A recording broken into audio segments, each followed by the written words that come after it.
कि 1 एकड़ ज़मीन, अच्छा और 50 लाख रुपया जी और 1 नौकरी। जो कांड किए हैं सब, गोली मारे हैं सब, उन लोगों के घर पे बुलडोजर चले। ये कहा गया कि वो दरोगा पे गोली भी चला दिया। इस वक्त की बड़ी खबर आपको बता दें, इस समय हम लोग पिपराइच में हनुमान मंदिर के पास हैं और आपको बता दें जिस बच्चे की हत्या कल की गई थी उसका डेड बॉडी जो है पोस्टमार्टम के बाद आ रहा है। और आपको बता दें कि हज़ारों की संख्या में लोग यहाँ पे उपस्थित हैं और हज़ारों की ही संख्या में पुलिस बल जो है तैनात किया गया है। अब आगे की क्या कार्रवाई है, किस तरह से जो है डेड बॉडी को अंतिम संस्कार के लिए ले जाया जाएगा, अब ये देखने वाली बात है। वीडियो में अंत तक जरूर बने रहिएगा। जमीन उपलब्धता होगी वो हम करेंगे। अब जैसे नौकरी मांग करें तो नौकरी तो आप जानते होंगे नियम, आप बता दीजिए क्या है, पात्रता देखा जाएगा और ज़मीनें देखी जाएगी। ग्राम पंचायत में कितनी ज़मीन खाली है, अधिकतम दिया जाएगा जो खाली होगी सरकार की ज़मीन। ग्राम हमको मिलेगा, हमको संतुष्ट करिए। अब मैं कह रहा हूँ, सबके सामने कह रहा हूँ। माननीय एसडीएम महोदय जी से मेरा निवेदन है, इस ज्ञापन पे संतुष्टि कब तक आ जाएगी आपके द्वारा? देखिए, इसमें जो आपने मांग किया है जिलाधिकारी कोर्ट और माननीय मुख्यमंत्री कोर्ट से, वो मैंने भेज दिया है माननीय मुख्यमंत्री कार्यालय। कितने दिन में सब संतुष्टि आ जाएगी? वो तो 4-5 दिन में हो जाता है, वहाँ पर यहाँ से जाता है। कुर्की करने का तो मैं वादा कर रहा हूँ कि मैं कुर्की पूरे घर की कर दूंगा, चारों के घर। हाँ। अभी इस समय जो है यहाँ पे एसडीएम गोरखपुर आए थे, उनसे मुलाकात आपकी हुई है। इस मामले को लेकर के उन्होंने पीड़ित परिवार के लिए क्या क्या चीज़ें जो है उपलब्ध कराने का आश्वासन दिया है, इसके बारे में थोड़ा सा आप हमें बता दें।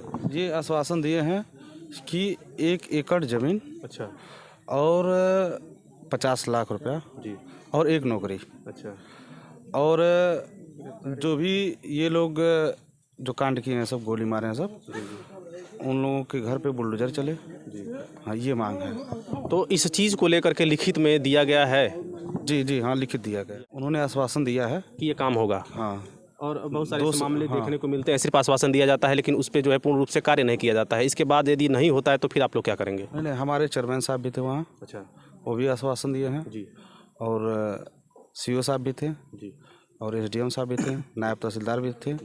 सारे लोग आश्वासन दिए हैं, तो करेंगे जरूर, कुछ ना कुछ करेंगे। जी। देखिए, मेरा नाम है शशिभूषण साका, मैं आज़ाद समाज पार्टी काशीराम का जिलाध्यक्ष गोरखपुर का।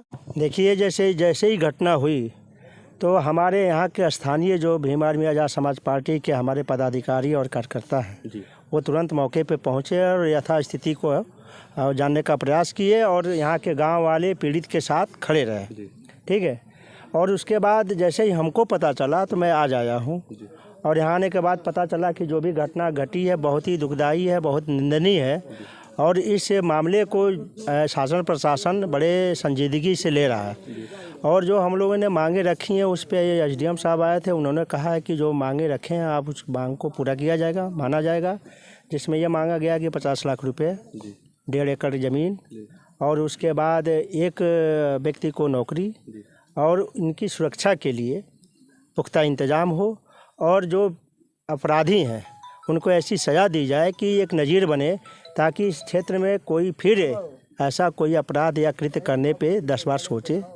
इस सब मांगों को दिया गया है और प्रशासन शासन ने उस बात का आश्वासन दिया कि सारी मांगों को मांगा जाएगा। और इनका यह भी मानना है कि जो भी अपराधी हैं अब उनके मतलब ट्रेस किया जा चुका है, अब जल्दी ही उनको गिरफ्तार किया जाएगा और उनको कड़े से कड़ा दंड दिया जाएगा। अच्छा सर, ये चीज़ें हर जगह देखने को मिलता है कि लोग कहते हैं कि आप जो भी मुद्दा यहाँ उठा रहे हैं, जिस चीज़ की मांगे हो रही हैं, तो वो लिखित में दिया जाता है, फिर 2-3 दिन के बाद 4 दिन के बाद उस मैटर को, उस मुद्दे को वहीं दबा दिया जाता है। तो क्या आपको लगता है कि जो यहाँ पे आश्वासन दिया गया है ये ज़मीन को लेकर के, कुछ पैसों को लेकर के और एक नौकरी को लेकर के, क्या लगता है आपको कि ये चीज़ें मिलेंगी उन्हें? देखिए, मेन चीज़ होता है कि कहाँ दबा दिया जाता है मुद्दे को। जब आपके साथ समाज खड़ा नहीं रहता है, आपके साथ कोई राजनीतिक दल नहीं खड़ा रहता है। और हमारे ये समाज का दुर्भाग्य है, बहुजन समाज का, एक कि यहाँ पे पीड़ित व्यक्ति हमेशा अकेले ही रहता है। अच्छा। ठीक है। लेकिन हम आपको आपके चैनल के माध्यम से बता देना चाहते हैं कि हम लोग, हमारी पार्टी हम लोग खड़े हैं पीड़ित के साथ। और जो ये आपने बताया है कि ये सही है कि शासन प्रशासन वादे तो करता लेकिन निभाता नहीं है। लेकिन अगर इस प्रकरण में ऐसा मामला आया तो हम पीड़ित परिवार के साथ खड़े हैं और जहाँ तक संवैधानिक दायरे में रहते हुए लड़ाई लड़नी होगी हम लोग कदम से कदम मिला के चलेंगे। अच्छा सर, अभी ये बताया जा रहा है कि 24 घंटा से ज़्यादा हो गया है क्या, लेकिन अभी तक किसी भी अपराधी को पकड़ा नहीं गया है। हालांकि उनके द्वारा ये कहा गया है कि एक व्यक्ति को जो है उसके फ़ोन नंबर से ट्रेस किया गया है। हालांकि ये बात सही है या क्या है, तो इस पर आपको क्या कहना है कि अभी कोई पकड़ा नहीं गया, 24 घंटा से ज़्यादा हो गया? देखिए, जैसे कि हमारे जो पुलिस आला अधिकारी हैं उनसे जब बात हुई है तो उनका कहना है कि देखिए, एक को होता है कि शासन प्रशासन के अपने लिमिटेशन होते हैं, काम करने की उनकी एक शैली होती है। वो सारी चीज़ों को अगर डिस्क्लोज करते जाएंगे तो चीज़ें अपराधी तक भी पहुंच सकती हैं। तो कुछ चीज़ों को ऐसा होता है कि गोपनीयता बरती जाती है, शासन प्रशासन के कार्य को हम डिस्क्लोज नहीं कर सकते।